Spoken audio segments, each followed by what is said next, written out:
안녕하세요. 잡시광입니다.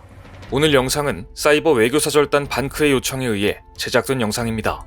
반크의 의미 있는 활동을 응원하는 마음에서 이번에도 마찬가지로 대가 없이 무료로 영상을 제작했습니다. 따라서 유료 광고 포함 태그는 달지 않았습니다. 얼마 전 세계 태권도 본부인 국기원은 유튜브를 통해 K로벌 태권도 홍보 영상을 공개했습니다. K로벌은 코리아의 K와 글로벌의 앞 알파벳을 따온 말입니다. 국기원이 한국 전통 무예인 태권도를 일반인이 쉽게 배울 수 있도록 하기 위해 제작한 이 영상에는 미국 출신의 방송인이자 유튜버인 크리스 존슨 씨가 등장합니다. 존슨 씨가 국기원 태권도 시범단 단원으로부터 태권도 기본 동작, 발차기, 호신술, 겨루기 등을 배워보고 미션을 수행하는 내용이 담겨 있는데요. 1화에서는 과연 태권도 문외한인 존슨 씨가 기초 동작을 배운 이후 촛불 끄기 미션을 수행했는지 영상을 통해 확인할 수 있습니다. 2화는 앞에서 배운 기본적인 동작 외에도 송판 격파에 도전합니다. 영상 제작을 통해 직접 태권도를 배운 존슨 씨는 태권도를 배움으로써 신체 단련뿐만 아니라 정신 집중이 필요한 내적 수련 효과 등 짧은 시간이었지만 일석이조의 효과를 얻었다고 소감을 말했습니다. 실제로 태권도를 오랫동안 배운 사람들은 태권도에 대해 극찬합니다. 2020년 컨텐더 시리즈에서 발탁돼 UFC 3전 2승 1패를 거두고 있는 여자 스트로급 샤이안 블리스마스는 특이한 이력을 가지고 있습니다. 그녀는 4살 때부터 가라데를 연마했지만 8살부터는 가라데를 접고 태권도를 배우기 시작합니다. 즉 그녀는 미국인이지만 8살 때부터 17살 때까지 태권도를 배운 파이터입니다. 태권도 시범단에서 활동하기 위해 체조도 배웠고 중고등학교 때는 치어리더로 활약했을 만큼 다재다능한 여성인데요. 태권도, 체조, 종합격투기를 모두 배운 블리스마스는 특히 태권도에서 배운 것들이 종합격투기에서 큰 도움이 됐다고 강조합니다. 그러면서 태권도가 종합격투기에서 과소평가되고 있다고 말합니다. 이런 말도 덧붙였습니다. 푸더크, 스피드, 민첩성, 유연성 등 종합격투기 선수에게 필요한 모든 것이 태권도에 모두 다 들어있다. 물론 태권도가 가장 공격적인 스포츠라고 말할 수 없다. 그러나 태권도를 한다면, 태권도를 배우면서 성장했다면 상당한 무술가라고 할 수 있다. 태권도에는 종합격투기로 연결할 수 있는 장점이 무수히 많다. 태권도는 상상 이상으로 실전에서 엄청난 파괴력을 자랑하는 무술이다. 세계적인 종합격투기 선수를 꿈꾸는 그녀는 한국의 태권도가 기본기를 익히는데 많은 도움이 됐다고 이야기하고 있습니다. 이처럼 태권도를 한번 배워본 사람들은 태권도가 얼마나 뛰어난 무술이며 정신 훈련인지를 알게 됩니다. 미국인인 그녀는 어떻게 태권도를 접할 수 있었을까요? 태권도 세계화의 아버지 이준구 사범 덕분입니다. 헤비급 챔피언 무함마드 알리와 헐리우드 스타 이소룡에게 태권도를 가르쳐준 이준구 사범은 한국 태권도 역사에서 빼놓을 수 없는 인물입니다.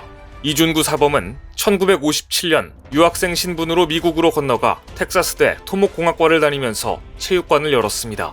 이어 워싱턴에도 도장을 열어 미국의 태권도를 알린 인물로 유명합니다. 처음에는 미 연방의회 의원들을 상대로 태권도 무료 강습을 시작하며 미국 정계에 태권도 인맥을 쌓았는데 제임스 클리블랜드 하원 의원이 강도를 당했다는 소식을 접하자 클리블랜드 의원에게 전화해 태권도를 배우면 봉변을 당하지 않는다고 설득했는데 놀랍게도 이 제안이 받아들여지면서 미국 의회에 태권도 교실을 만든 일화는 유명합니다. 밥 리빙스턴, 톰 폴리, 뉴트 깅그리치 전 하원 의장을 포함해 정치인 출신 문화생만 해도 350여 명에 이를 정도였고 우리에게 한국 사위로 알려진 레리 호건 메릴랜드 주지사에 붙인 로런스 호건 전 하원 의원도 이준구 사범에게 태권도를 배웠습니다. 이런 인연으로 레리 호건 주지사는 2016년 메릴랜드 태권도의 날을 지정했고 매년 4월 초 기념식을 열고 있는 것입니다. 이준구 사범이 뿌린 씨앗이 한국 사위 레리 호건에게까지 이어진 것인데요.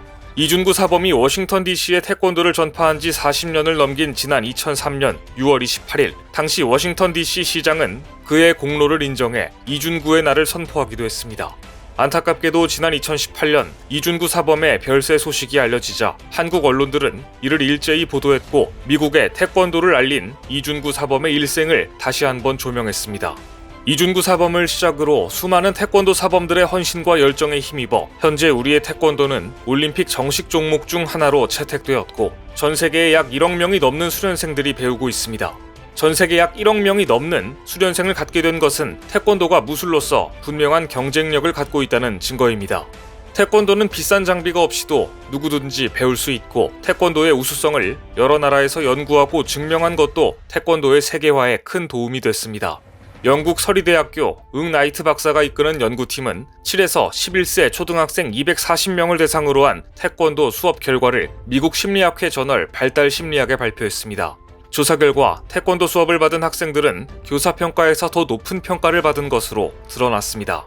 태권도 수업을 받은 학생들은 일반 체육 수업을 받은 학생들보다 문제 행동을 일으킨 횟수가 적었으며 주의력 통제를 비롯한 의식적 통제도 더 나은 것으로 평가됐습니다.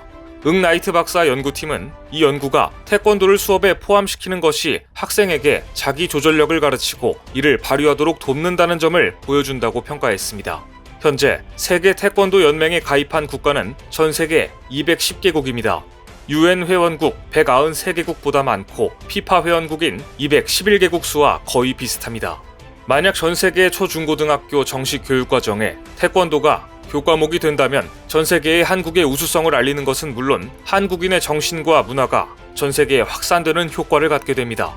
만약 1억 명에 달하는 외국인 태권도 수련생들에게 한국의 역사와 문화를 교육시켜 한국 홍보대사로 변화시킨다면 우리는 이들을 통해 얼마나 많은 일을 할 수 있게 될까요? 그래서 사이버 외교사절단 반크는 전 세계에 있는 태권도 도장에서 태권도만 가르칠 게 아니라 한국의 역사와 문화를 알리는 중요한 현장으로 만들어야 한다고 생각합니다. 더 나아가 태권도가 전 세계 초중고등학교 정식 교육과정 교과목으로 반영되도록 국가의 지원도 필요하다고 주장합니다. 그래서 먼저 태권도 홍보 사이트 세계 모든 이를 위한 무예 태권도를 개설했습니다. 이 사이트를 통해 태권도가 단순한 무술이 아니며 신체적 가치 외에도 정신적 가치를 비롯해 삶에서 꼭 가져야 할 도덕적인 태도를 강조하는 무예라는 것을 적극 알리고 있습니다. 이렇게 훌륭한 태권도를 전 세계 태권도장에서 배울 수 있다면 이미 전 세계 1억 명의 태권도 수련인들은 자연스럽게 한국의 역사와 문화를 알리는 글로벌 한국 홍보대사가 될 것입니다. 이 운동의 일환으로 반크는 한글과 영문으로 태권도를 홍보하는 대형 세계지도 8,000부를 제작해 이미 전 세계에 배포했습니다. 이 지도가 전 세계 태권도장에 들어가면 독도와 동해가 표기된 세계 지도가 벽에 붙어 있을 것입니다. 독도와 동해를 통해 전 세계인들이 자연스럽게 한국의 역사에 대해 알게 될 것입니다. 혹자는 과연 전 세계 초중고등학교에서 태권도를 정식 교육과정으로 채택하겠느냐고 의구심을 갖습니다. 하지만 오늘날 우리는 K-팝, K-드라마를 통해 전 세계 1억 5천만 명이 넘는 외국인이 한류 팬이 된 사실을 눈으로 보고 있습니다. 몇 년 전까지만 해도 한류가 이렇게 큰 파급 효과가 있을 것이라고 상상한 사람은 없었습니다. 그러니 지금이야말로 전 세계 1억 명이 수련하고 있는 태권도를 전 세계 초중고등학교의 정식 교과 과목으로 채택하도록 운동을 벌이기에 딱 좋은 시기입니다. 고대 철학자 아르키메데스는 긴 지렛대만 있으면 지구도 들어올릴 수 있다는 말을 남겼습니다. 1억 태권도 수련인, 1억 5천만 한류 팬, 총 2억 5천만 외국인을 한국 홍보대사로 만들면 80억 세계인에게 한국을 제대로 알릴 수 있지 않을까요? 그렇게 되면 한국은 세계적인 문화 대국이 될 것입니다. 태권도가 전 세계 초중고의 교과목으로 반영되도록 하기 위한 청원 사이트와 태권도 홍보 사이트 링크를 본문과 댓글에 걸어두겠습니다. 많은 분들이 청원에 동참해 주신다면 태권도가 전 세계 학교의 교과목이 되는 날은 더 빨리 올 것입니다. 오늘 준비한 소식은 여기까지입니다. 댓글을 통한 여러분들의 많은 의견 기다리겠습니다. 시청해 주셔서 감사합니다.